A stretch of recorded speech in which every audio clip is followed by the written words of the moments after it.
Now, can you give me some ideas of how to create a high concept project? Some tips? Well, I think one of my favorite tips is to find a classic.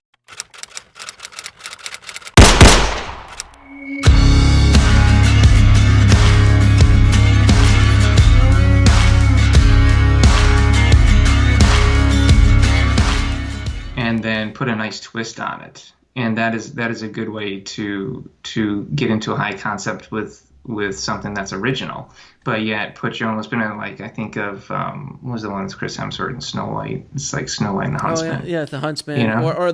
the Count of Monte Cristo, or something along those lines. Yeah, yeah, I think that doing that, and then just when you're coming up with your concept, you want to just keep bringing it down and making it simple and more simple and easy to understand. Because when you get into concepts that are like two, three, 4 sentences long, it's too much. You got to cut it down. Make it So, easier. Make it easier. so what's an when you're saying make it easier, you're just thinking is like simplify the story. So like Jurassic Simplify Park. the story. So Jurassic Park is so simple. It's like it's a dinosaur park where the dinosaurs are alive. I mean that pretty Yeah, much is that's it. that's the sales pitch. Yeah, That's the that's sales it. pitch.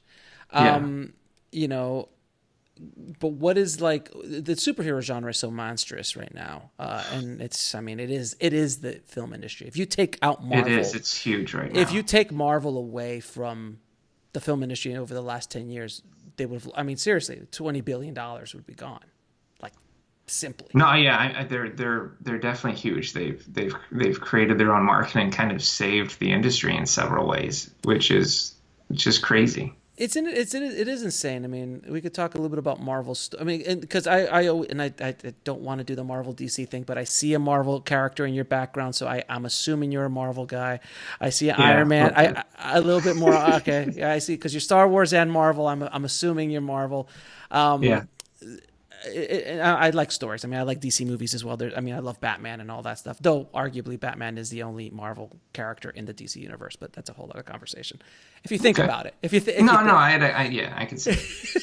So, Yeah, I can see it. I love to ask. I love to ask story, you know, gurus or alchemists, if you will, why Marvel has made it so been so successful, Oh and yeah. DC has not. And you know, and Well, that's good. I mean, I beat up Justice League so much because it is the lowest hanging fruit there was. Like you're Yeah. talking about the four or five biggest superheroes with the biggest, like no one knew the hell Iron Man is the Avengers. Like I these were know. all BC He was a B characters. character, and they nailed. I mean, but you got to look at the casting, though. I mean, No, but it's the he owned casting. that character. Oh no, Yeah. there's Thor, like Black Widow. Like, are you kidding me? Like Hawkeye. Like all the work that had to be built to build up that entire movie, where literally all you had to say is, Batman, Superman, and Wonder Woman are going to be in this movie. That's all you have to say, and everybody in the world knows what that is. And they screwed it up so royally that it's upsetting.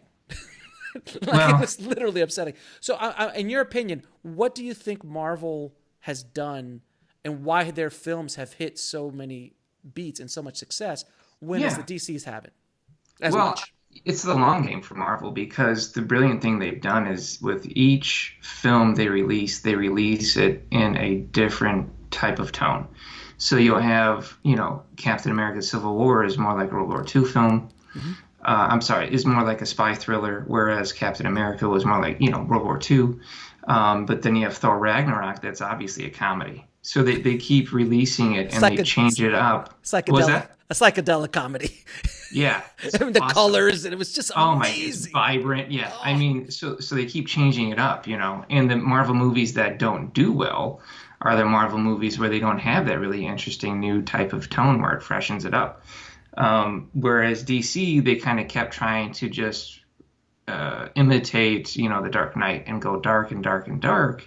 And the audience kind of got tired of it. And so by the time they brought, Wonder Woman and Aquaman in, I think it was too late because they were changing up the tone there a bit. And then they just leaped right into the Justice League, but the groundwork wasn't laid the way it needed to be. So you get a film that tonally is all over the place. It's dark and somber, but then it's funny, and then it's a buddy comedy, but we don't really know the characters and their relationships aren't really that well defined. So I actually think about this a lot, and I feel that DC is better suited for television.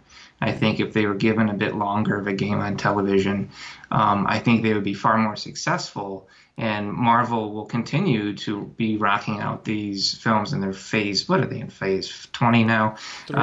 Phase Three. three or Yeah, four. I think it's phase four. yeah. I think it's phase four. And you're going to see more and more various genres coming out. I think with that Black Widow, it's going to be another spy thriller, and you'll see really cool stuff like that. I mean, they're bringing in Shang-Chi, right? So that's going to be like a kung fu action film. It's totally different. I mean, when's the last time you see that?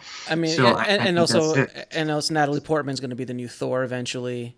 Yeah, So that's yeah, going to be like insane. yeah. It's Like, cool. I mean, there's so much cool, and then Blade's coming back, but Blade being done within the world of the MCU. Right, right. And they're talking about bringing Deadpool in, so that could be really interesting. We haven't even talked about X-Men, Deadpool, Wolverine with, fighting along the side. Like we haven't even spoken about Fantastic Four and all these other. Yeah. Oof. Oh, God, X-Men, and maybe we'll finally get a real Fantastic Four movie.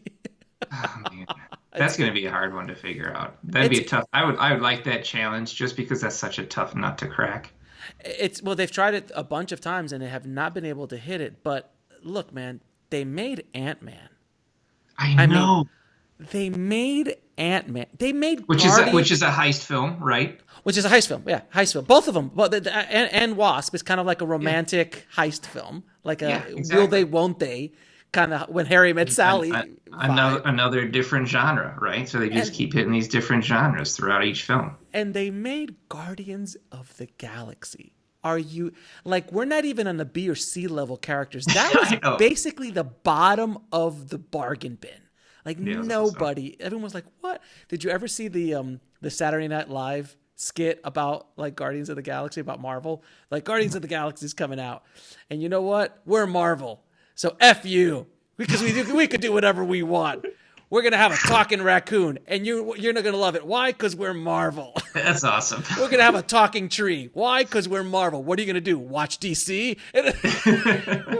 It's just brilliant. It's a brilliant skit. All right, so we've gone off this. I've gone on the tangent. I do those tangents every once in a while with the Marvel stuff. All right. But we'll get back we'll get back to the screenwriting.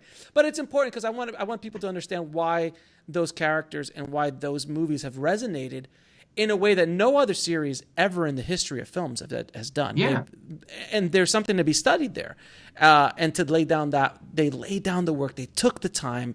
Imagine if they would have brought out the Avengers before Thor. Or before Thor or Captain America, and they just kind of threw these characters. Like, it would have never worked. Well, it goes back to what we talked about earlier about trying out different genres. Obviously Marvel has proven, doing these different genres can lead to success. So as a screenwriter, why would you ever want to limit yourself to a genre?